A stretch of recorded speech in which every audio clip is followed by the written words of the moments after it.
All right, everyone. Good afternoon, and thank you for joining us today. Also, good morning if it's not afternoon where you are just yet. I'm Brian Cooper, and I serve as one of the members of the webinars committee for SACAC. And I have the pleasure of hosting you all this afternoon or morning.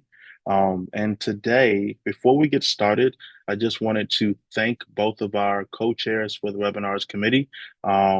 That would be Adelaide Dunn and Kayla Williams. So shout out to them for leading the committee, and also a shout out to all of our committee members that helped to plan this and organize this as well. And shout out to Dahlia Orris. She'll be in the background, making sure that we acknowledge all the chats that you all might send today. Also, just some housekeeping. If you have any questions throughout the webinar, go ahead and put those into the chat, but also we'll make sure that we're giving some time toward the end of the webinar to answer all questions that you may have. But if you have a question and you want to put it in the chat before the end, that's totally fine. And so for today's webinar, we're actually going to have one of our own. We'll have SACAC board member Justin Fenske, who serves as the Director of College Counseling at the Episcopal School in Baton Rouge. Shout out to Louisiana. And so Justin has served in college counseling for 18 years. And he initially became active with SACAC via faculty for dry run. And so for today, I'm sorry, before I say for today, three words that describe Justin include supportive, engaged, and enthusiastic. And so for today, Justin will be presenting on the power of questions, as you see on screen right now, and helping us with a college counseling framework. And so it is my great pleasure to introduce to you all this afternoon or morning, Justin Fenske. Justin, it's all yours. All right. Thank you, Brian. I'm excited to be here. Thank you for joining us. Before I start, I do want to give a quick shout out to my would have been co-presenter, Alan Newton, who is the Associate Director of College Counseling in my office. And he helped pull this together, but was unfortunately unable to be with us today as he has exciting travel summer plans. And so obviously we didn't want to stop that for this. So he is off, but he has given his blessing to this presentation. So we're excited to share that with you. Um, a little bit about my school. We are a K through 12 um, private independent school. So that's just our context. So what I'm presenting on today, the power of questions, is really something that started a number of years in our office and has kind of come to take over the way we approach everything we're doing with students. And we've created questions to really frame how we do our work with students to help get the most out of their high school experience. And then because of that, they have the most opportunities for college admissions. And so with that, I'm hoping that you can take from today some of what we're doing, some of it'll apply to you, and you can take it back to your schools and figure out how you might want to ask some questions of your own. All right. So because this is all about questions, we're going to start with some questions. As I do, I don't have a lot, but I would like you to take a moment and think these through, jot them down. I'm going to come back to them at the end. If you're brave, we'd love to see you pop it into into the chat bot or into the chat screen, your answers, but that's not required. So starting with the questions, when you are considering your college or students' college applications, again, just the applications, what are you happy with? And what are they conveying well? So take a moment and pop some thoughts of what your students are already doing well and what they're conveying well in their college applications.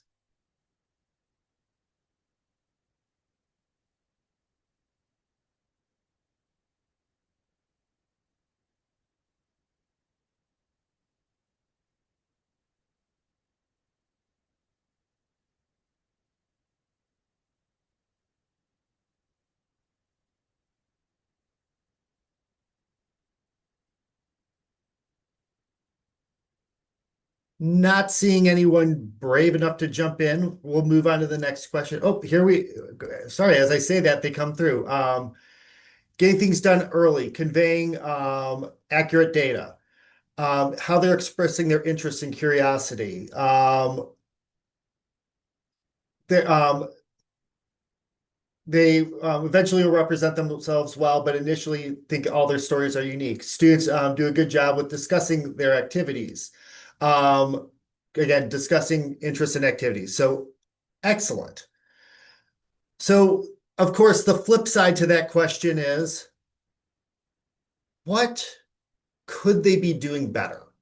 What's missing? When you think about those applications, what isn't there that you want there for your students? And so take a moment. What are you seeing for that? What are you hoping for your students' applications?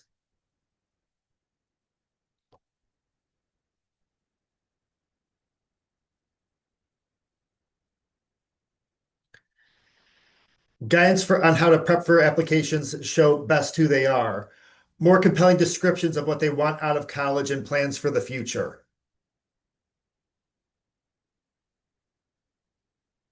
I'm not seeing any more pop on. I'm going to move on from there, but that's great. And then, frankly, that's kind of where we started. That's what we were seeing more.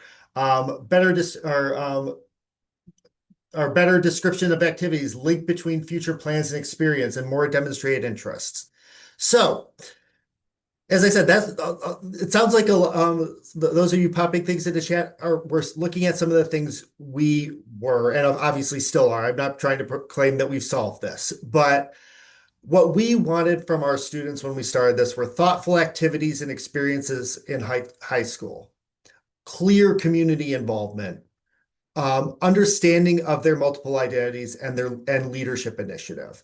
What I will point out is not specifically in here, though it obviously flows through everything because we are a school, is academics. We weren't seeking to tackle that portion of it. But we do, obviously, academics being incredibly important, we need to make sure that there's a through line. So these are the pieces we were looking for our students. And it got us thinking of this question of if a college application is a response to the question, why should I be admitted to your college?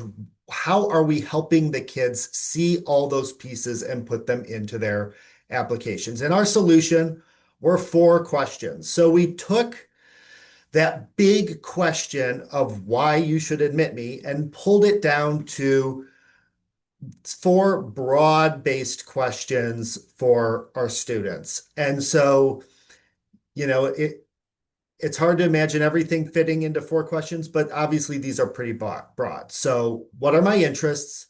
How am I unique? How have I cared for my community? And how have I made an impact? And so we use this framework through everything we do. And what I'm going to do is go through kind of how we approach these questions, some of the ways that we work to bring the questions into our programming, and then how we have worked to broaden the questions beyond just our college counseling doors into the rest of the school. So for interests, as I said, the academics are certainly in there. And so academic inquiry is something we're trying to get kids to, and are still trying to get kids to see how do they have those, what are those interests and how are they showing up in their academic world? Finding those common threads between those academics and activities. And of course, just a concern for something beyond themselves. High schoolers can be a little self-absorbed. And so showing that interest beyond just trying to get into a school was key for us. And so that is a lot of what we're approaching with our interest question. For community, we are looking at, and obviously when we use that word community and caring for your community, the first thing that pops to a lot of people's minds, and it certainly pops to our students' mind, is community service. But we wanted to take it bigger than that. We wanted to help them spend time thinking about their understanding of their place in the world, helping them recognize all their communities because kids don't always see that, right? They think, oh, this one, I'm part of my school community, that's it. No, all the micro communities within their schools, their macro communities outside of the schools, the other areas that they're involved with, their religious life, their um, social life, all those communities that they're part, and then again, showing a commitment to others. So taking that commitment or that community and then showing and thinking about how they show up for for them. For uniqueness, I'm just going to be blunt. A lot of this one came from or where we kind of started with this one was because of diversity questions that we saw for students. How are you different? How are you? What are unique attributes are you going to bring to our school? Our kids had a really hard time with those questions. They didn't think they were interesting. They didn't think they were unique. And so we spend time helping them think about how they stand apart from their peers, both at school and beyond. We want them to celebrate all those different backgrounds. And of course, if they have any special talents or qualities, we want to bring those to the forefront as well.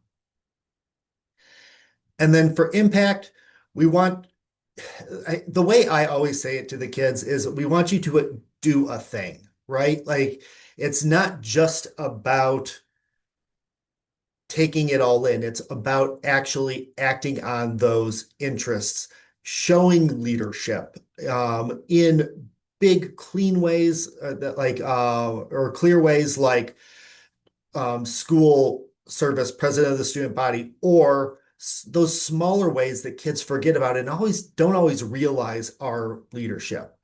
And of course, leadership goes back to identifying and fulfilling needs and could possibly lead to recognition beyond our school.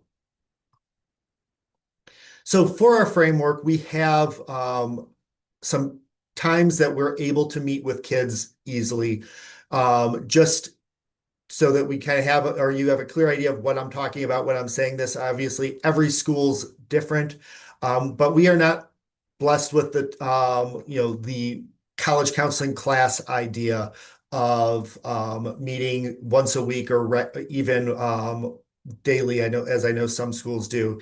So we have our classes, but they are really 3 meetings each year. We do it once a quarter, the fourth quarter being bonkers. We obviously we skip that one, but the first 3, we make sure we get in there. We have small groups, 5 to 15 kids, and we meet with them for 45 minutes, and then we do that for every grade level through junior year. We have breakfasts that we created that really came about after the questions and where we do a lot of our work with the questions. And these are monthly, and we, bring them in early, half an hour early to school. We ply them with donuts, but it is optional because we're bringing them in before school, and so it's for kids who are want to jump in a little further, want to dive a little deeper, and we do that every month for again grades 9 through 11. So we get them in there and talking with us. We also do sophomore required family meetings and junior required family meetings that are where we will hit some of these pieces. And again, being an independent school, random one-on-one meetings whenever the kids walk through our doors, but those aren't really part of our program. So in ninth grade, we really focus in on interest and community because those are the questions that are building the foundation for them through high school. The impact and the uniqueness. Uniqueness is in theory inherently there. The impact, they need to grow up a little bit before we can expect too much impact, right? So we get them in ninth grade. We really start focusing on those interests and community. And so we have a whole host of activities that we do that I'm just going to kind of talk through the point of them. And what we're really trying to help them in those early grades is identify interests to pursue. Um, they come with some ideas in their mind, but we want them to help help them think about what they're already interested in and how they can grow that over the course of their 4 years in high school. We also work to help them capture those interests beyond school because they don't think about them all the time, right? They don't always think about how that could apply to the world. I remember my colleague working with a student and in senior year, late in the application process, discovering that his hobby was woodworking. He spent all his time at home doing high level woodworking. We would have loved to know that earlier. We would have loved to talk about that with him at earlier points. So that's part again where these questions are coming in, is trying to capture some of this stuff early so that the kids are relating it to the all parts of their world. Um, in our activities, we show previous students and how they have developed the activities that they have over time. So an example I love is we've had multiple students do this, but we've had students who, came in and really loved youth legislature in ninth grade and got really excited about it. And then they got more involved and then eventually moved on to serve on the board and serve on the state board for youth legislature. While that's something that takes, initiative, it takes drive, we can help kids see those opportunities. And so we want to make sure that we're, showing them some of those previous activities. We encourage them to deepen those interests. So continue that depth. So with that student, she, came in interested, she learned more, she was participating, but then she was able to see those paths she could take it to deepen that interest. And then of course, we're focusing on quality over quantity. I'm sure everybody's faced that kid who tried to sign up for everything and do everything and did none of it well. We want them to do well, like this student who is deeply interested in art at our school and has been winning art competitions locally as she continues working with her interest um, at school. So again, that's the goal, is we keep trying to think about those interests and help kids think about how they can deepen them and grow them over the course of their 4 years. For community, again, we're trying to help them identify their communities and not just the obvious ones. So we talk with them, and we start with just brainstorming activities, like what are your communities? What are they? And they start slow. They're like, oh, I'm part of the Episcopal community. Yep, that's sure. Part of the Baton Rouge community. But then they start thinking like, oh, I'm part of this classroom community. I'm part of this activity, my sports team, my religious group, my you name it. They start realizing and start thinking about them. And then we start talking about the different ways to be a part of a community and all of those communities. And we, stress the importance of, frankly, just showing up. Obviously, that's a huge way of being a part of a community, is being there. But then also thinking about ways they can give back to those communities. And so what I have on screen here is our launch community. This is a day of academic expression every year that is student run. And these are the students who put it on this year, and they form a community. And there are students who are part of classes that are affiliated with this. And then there are students who are just there or for their love of the spectacle and to help make the thing happen. And so this is a community that forms every year with a different group of students that becomes very important to kids, but is an important part of, again, a way that they're able to give back to that community and to our broader community through it. As we get later into 10th and into 11th grade, we start talking a little bit more about unique activity or uniqueness, and have some unique activities. So we help them brainstorm just unique individuals. We help them think about who in the world that they may know is unique. Then help them focus on their own unique qualities, keeping in mind that unique, even though, yes, we know that that is what the word means, it's rare. It's not necessarily one of a kind. So we help them see how their combinations of qualities can be unique to an individual. And I didn't realize this when I put it on the screen, but I'm thinking of a student, and I'm pretty sure she's right on in that picture there. And she brought this past year a love of sports and wants to be a future sports broadcaster, but she's also deeply loves musical theater and was the lead in our play. And she realized that that high level of commitment in athletics and the arts was not terribly common at our school. And she actually originally felt a little awkward about it, but came to feel confident in you are in that uniqueness. And that was frankly a big part of her essay.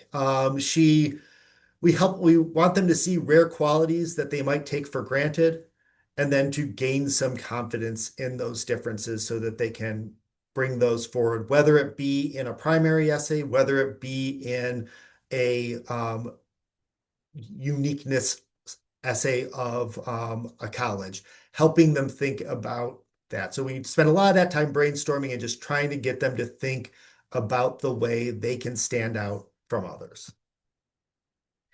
In 11th grade, that's when we really start focusing on impact. And we tell the kids that's the scary one. That's the big one. This is the thing that it's all building towards.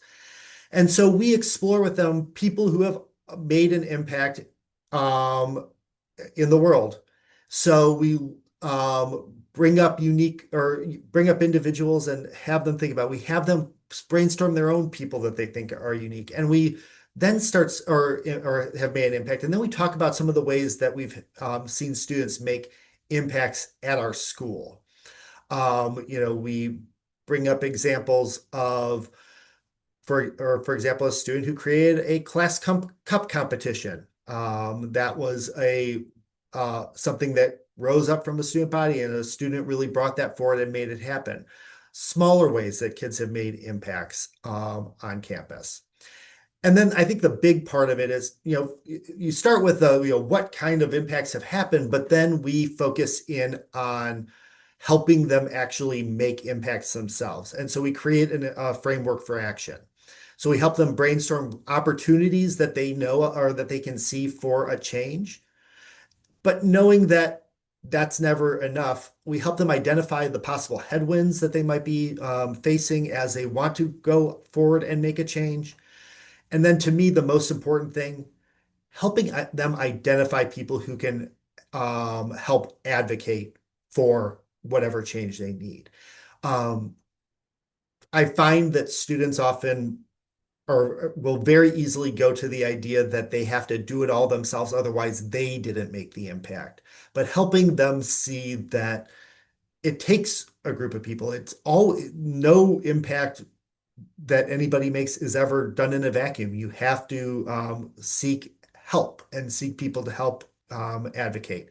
And so that's something we're always, or we work on with kids to kind of create that framework to kind of get them out there and hopefully inspire them to make some change, big or small, in their world. So throughout this, as I said, we have these different ways that we get in there, our classes, our breakfasts. But then throughout those, we're encouraging them to come see us to do one-on-one support. And we're always eager to help them continue to brainstorm those interests, communities, etc. I know sometimes I'll get the more of a question from a parent of, my kid needs to be more involved, needs to do something. How can we start that? And that might be the way that we help is through a parent getting the kid in and saying, okay, what do you like? What are you interested in? Why don't you go try these activities? I'm sure your school is similar or has many similar qualities. We all do. And I think, I like to think of it as we provide the garden, right? We provide the space for kids to grow, but in the end, they have to do it. So we can help them figure that out. We can help them think about where they want to, what they want to do. But in the end, it will be on them to go actually follow those interests. We help them identify experts to have further conversations. So numerous times I'll be having a conversation with a student. I'll say, hey, you know what? You should go talk to this teacher. They have a background in engineering and you're interested in engineering. How can maybe they have some ways you can get involved. Because I know a lot of what's going on at school, but I don't know everything. And so I get them out to those other teachers or staff members who might have a background in something that is of interest to them. We'll, of course, help them identify summer and course opportunities. Courses at our school, obviously, we will spend time talking with them about which ones they might want to take because of their interest, and how they want to pursue that. Summer options, as we know, they can be range in great expense to low expense, and so we will help kids identify those as fits them. But we have a lot of great inexpensive opportunities in town, and so we'll try to help get them attached to that. And so that's a great way to get kids continuing growing those interests if there is that summer opportunity that's not super expensive. And everyone has access to Coursera. And so, kids can go online and take free courses. What a better way to show that academic inquiry than to go out and just learn a thing because they wanted to learn a thing. And so helping them find those opportunities as well are something we like to do with our kids.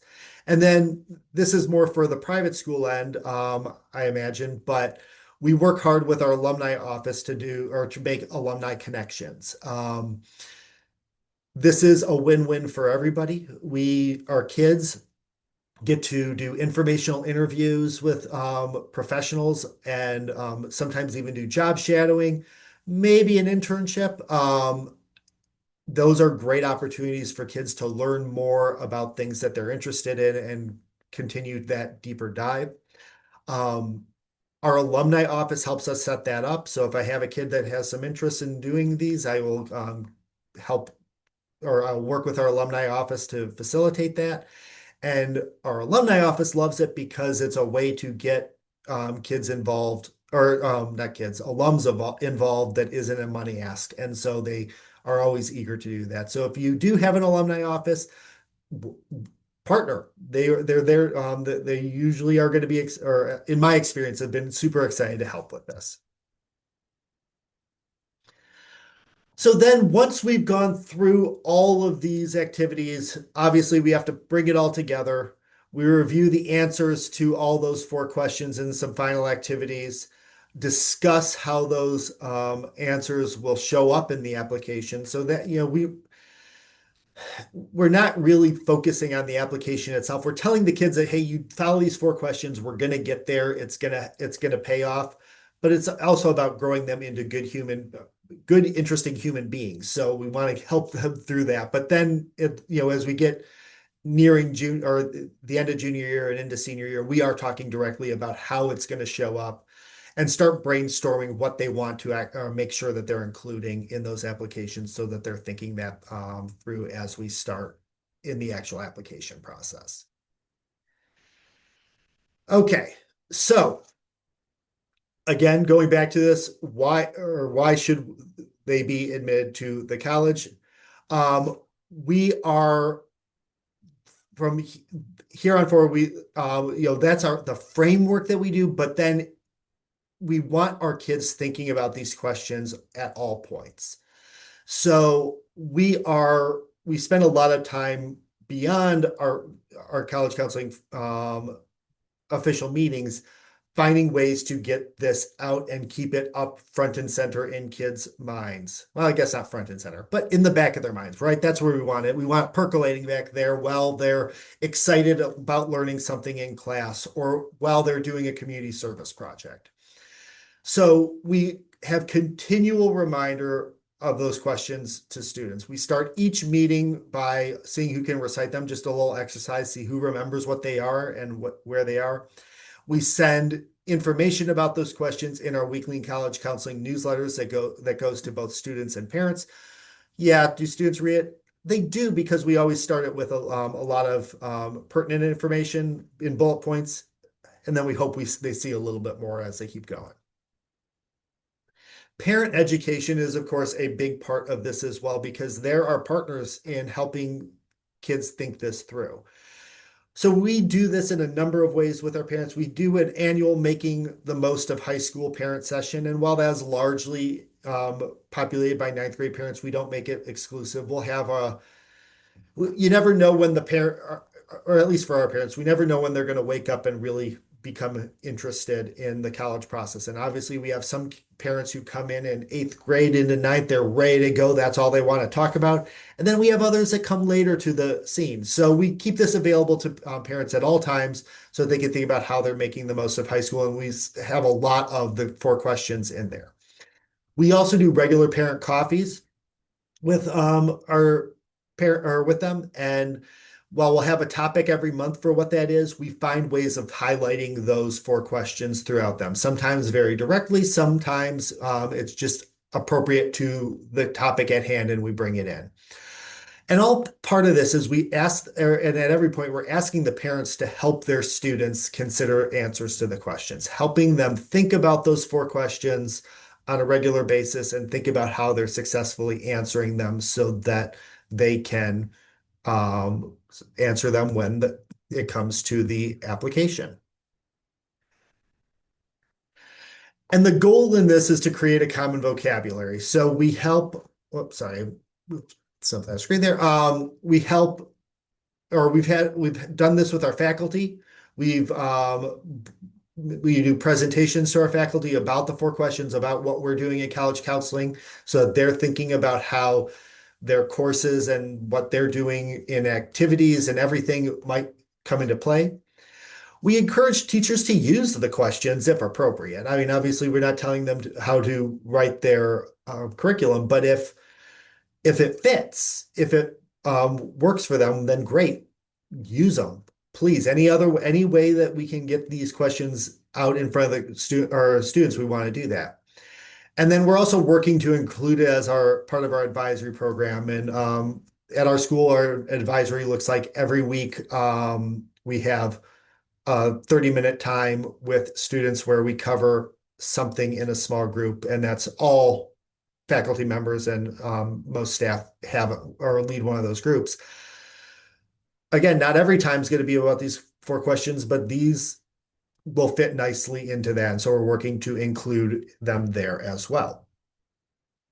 And then probably my favorite one, I had some of these earlier that maybe sparked your interest. I love these posters, and we have these posters all around our campus. This is, again, a collaboration. We work with our marketing team, and our marketing team is not large. It's one person. So we work with our marketing person and to create posters highlighting the questions every year. And what we do is we do not hand select students. Now, I hand selected the ones I shared with you, but we ask students to participate. We usually get somewhere between 5 and 10 students who want to be highlighted on a poster. They answer the question. I help, or in a Google form, they just go ahead and answer it. I go in and help them rework it if needed. Sometimes they're perfect. Sometimes they could use a little work. But keeping their words, keeping their language, getting them to approve it, that it is that no major edits were, or 2 major edits happened. I take it to my marketing person. He's takes photographs of them and puts these posters together. He loves it because he uses this as an entree into a regular series he does of highlighting students on campus. And so he gets to talk with them, and then he gets to highlight them on Facebook or whatever. So it's a way that he gets something out of it. I get these cool posters. I put them up all over campus, and the kids have to constantly see them. And so they, one of the places they live closest to me is in the lobby of our upper school office. And I see parents coming in and looking at them, and I see students looking and reading those questions regularly. So just a fun way of getting it out there. And, the kids really enjoy that. And they tell me that they actually read each other's posters. They go out, they look, they take a moment to read them. So that's what I do. That is our grand plan with our 4 questions and what we are trying to accomplish with them. So going back to the first or the beginning, where I asked you what you would like to see, I would like you now to take a moment and come up with your own questions. Review those answers of what your students could be doing better. Is there a question that maybe applies to you that doesn't fit within my 4? Because again, these 4, we created them for our office because that's what we felt we needed. Your individual office may see something different, have a different need that they would or that would apply. Take a moment, create a question. And again, if you're feeling brave, pop it into chat and let's see what questions you would ask your kids. And if it's good, maybe I'll steal it if I want to switch one out in the future.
All right, so I see not an answer the question or not a question answering the question, but a different question, which is saying that our questions are rooted in students being able to reference evidence and experience and asking if this is on purpose. Want to ask powerful questions about future goals. Is that possible to do in a meaningful way that gets them still not to be vague? Um, yes, it is rooted in evidence and experience. The what I've found is that yes, when I ask a student what they want to do in the future,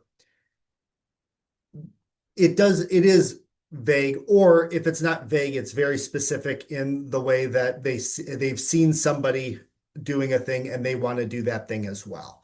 Um, so yes, we have lots of kids who want to be doctors or engineers or what have you.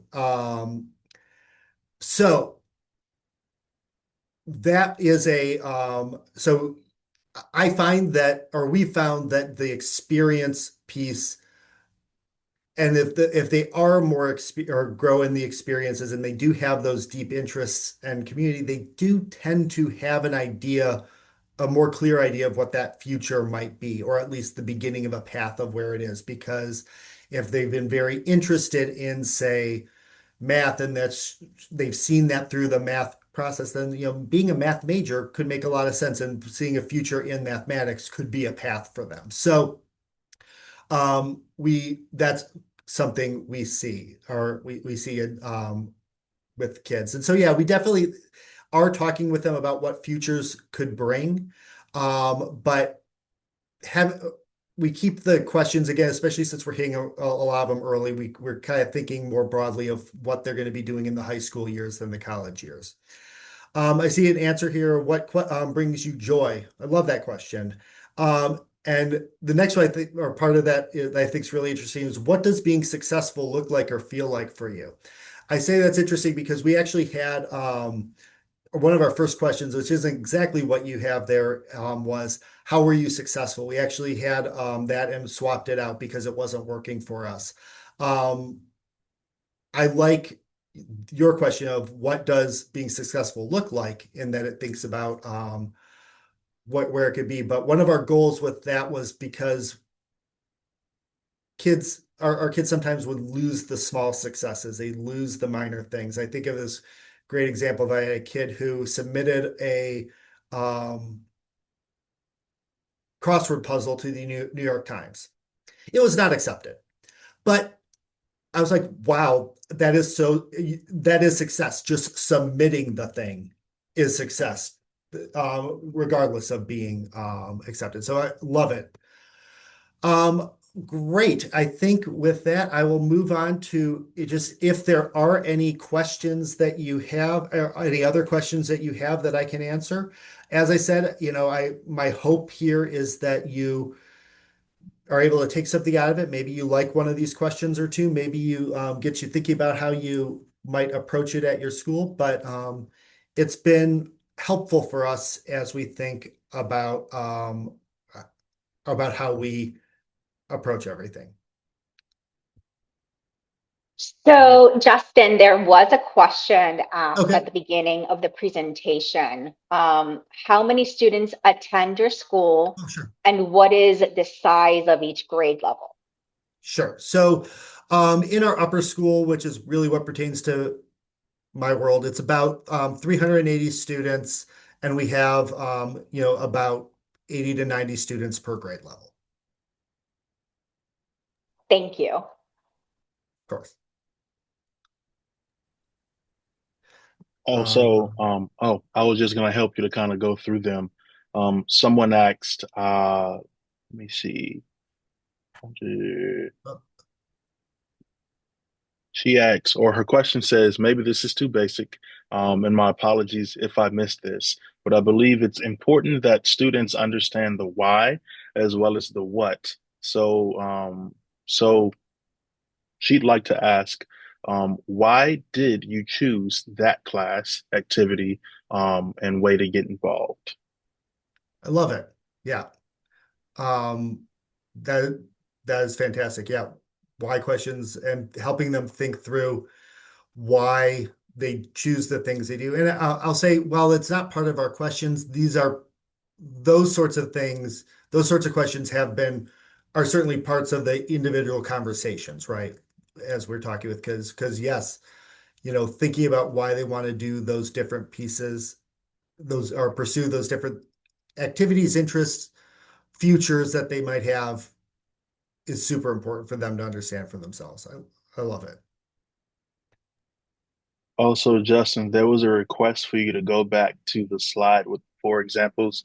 I know that you just took it down, but can you Oh, bring your slides back up? so the was it the four examples, the four questions, I'm not sure. It's funny. I've got a lot of fours. Let me see. Um, Lindsay, I'm sorry, Justin, that was from Lindsay Dean. Lindsay, if you could maybe be a She little bit more she descriptive with indicated it was the one with the students. So I guess for students. she wants to cool, see the little posters created by your marketing team. cool. Happy to do that.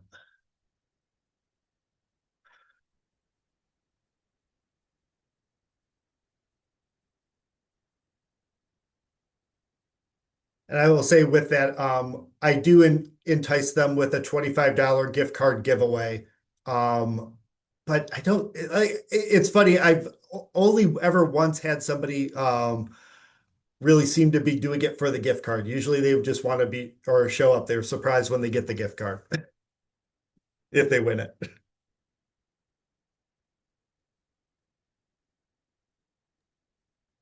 All right.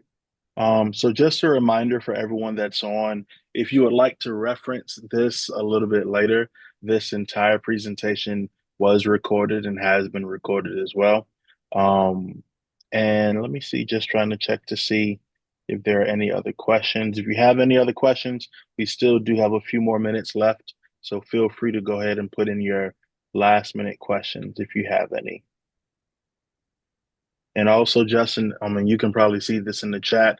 A lot of appreciation for this particular presentation, for the framework, and for the information that you shared with us today. So I'd like to say also thank you for what you did today. Very informative. Well, Very thank you for having informative. me. Yep, yep. This is fun. All right. If there are no more questions, Justin, thank you for being here today. Um, from our committee members, thank you all for helping out today as well. And for those joining us today for this webinar. Thank you for attending. Hope you all have a happy Thursday and enjoy your summer. We're right at the top of summer. And so if you're still in the office, hopefully you're not in the office for all summer. But if you are, still have a great summer. Thank you all for signing on. Y'all have a good day.